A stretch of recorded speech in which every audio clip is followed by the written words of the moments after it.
Hello, disc golfers. You're watching our Par Pro course breakdown. Basil Marella, back 9. Let's go. Hole 10, par 3, 230 feet. There's OB path right in the woods. You're really trying to get through this gap right here between the tree with the red band and then this one in the middle. If you hit that gap, you're doing a good job. I would suggest just trying to hit the gap and trying to slide somewhere up here.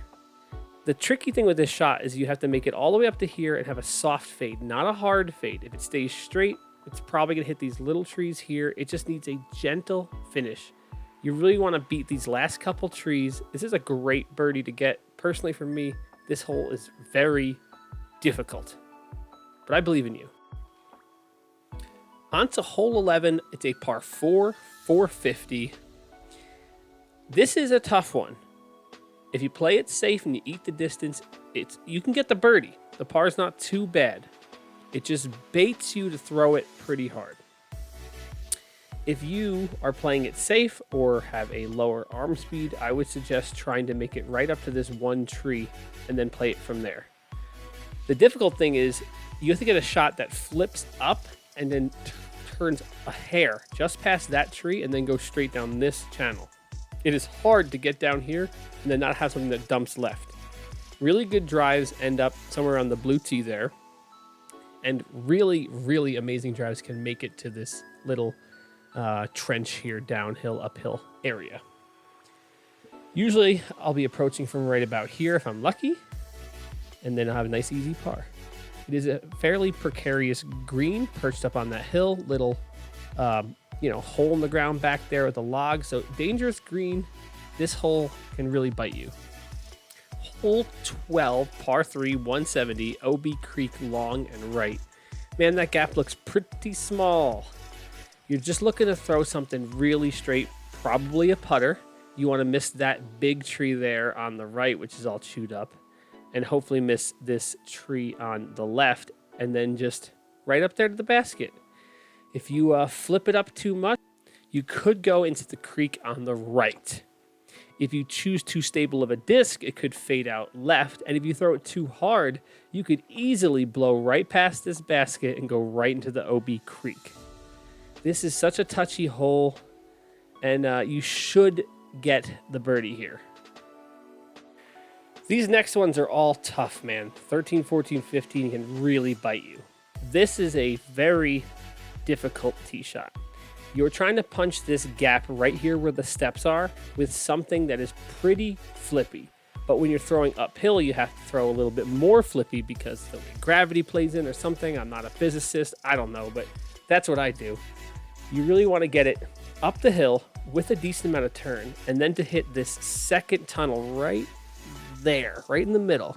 If you hit it perfect, you can make it all the way to the green. This is such a hard hole, and there is OB all on the right side. Your disc will slide right down to the creek, and all of a sudden, it's easy double bogey on this hole. On to 14, par 3, 370. This has got to be the most difficult par 3 in Rochester. It requires a very specific and difficult shot. You want to go straight all the way up here and have a very late flipping disc. If you get off the fairway early on this hole, forget about it. There is a creek way to the left. You're never going to hit it. Good drives end up somewhere around here. A really good drive will make it past here to the opening, but if it starts to hyzer left, it goes way down that hill. If you have a great shot and you make it up here, you still have a very treacherous green. It is perched up on a hill. You go left or you go long, it'll slide way down the hill, then you're throwing back up the hill. This is a tough one. Good luck, my friends. 15. Interesting hole. It looks somewhat easy, but it is a difficult shot in my opinion.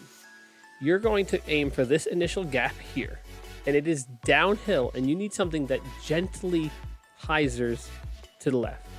Not something that stays straight and dumps, not something that hyzers hard, like just something that kind of flips and then holds a gentle left moving flight.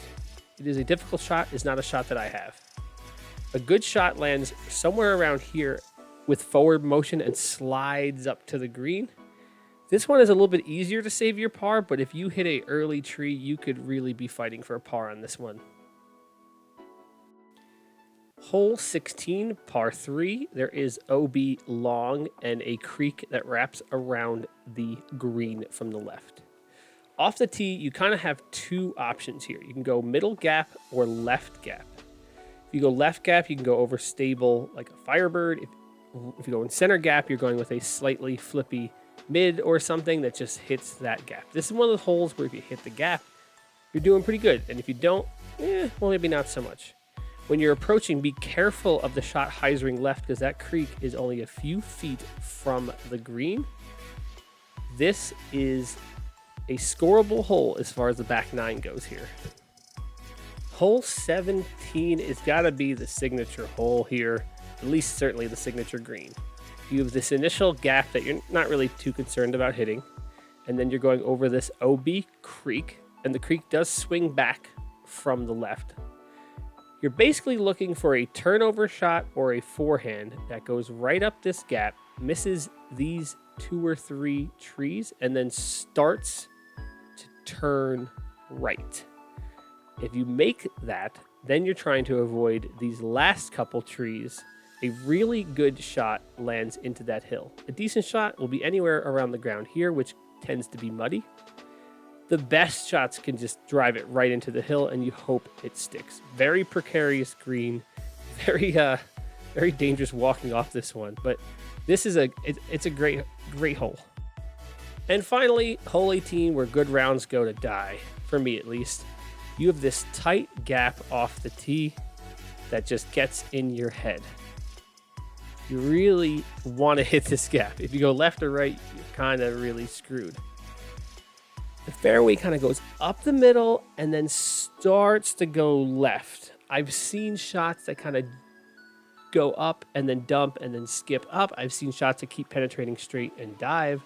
In my opinion, you really just want to get something in the air to about here and then cross your fingers, because at this point, it's just a sprinkling of trees. I don't know how anyone ever birdies this hole. I've heard it's been birdie. I've heard people have aced this hole. Pretty unbelievable. There's seemingly not a fairway. This is a hole that you're just, man, if you get par, you did a great job. I've had so many good rounds just end here with a double bogey, but that's 18, man. That's the green. That's where you want to get it. Anyway, thanks for watching. Hit the subscribe button for some more disc golf content, and let me know how you scored your last round here at Basil, because man, this course will bite you sometimes. Take it easy and don't hit first available next time you're out in the course.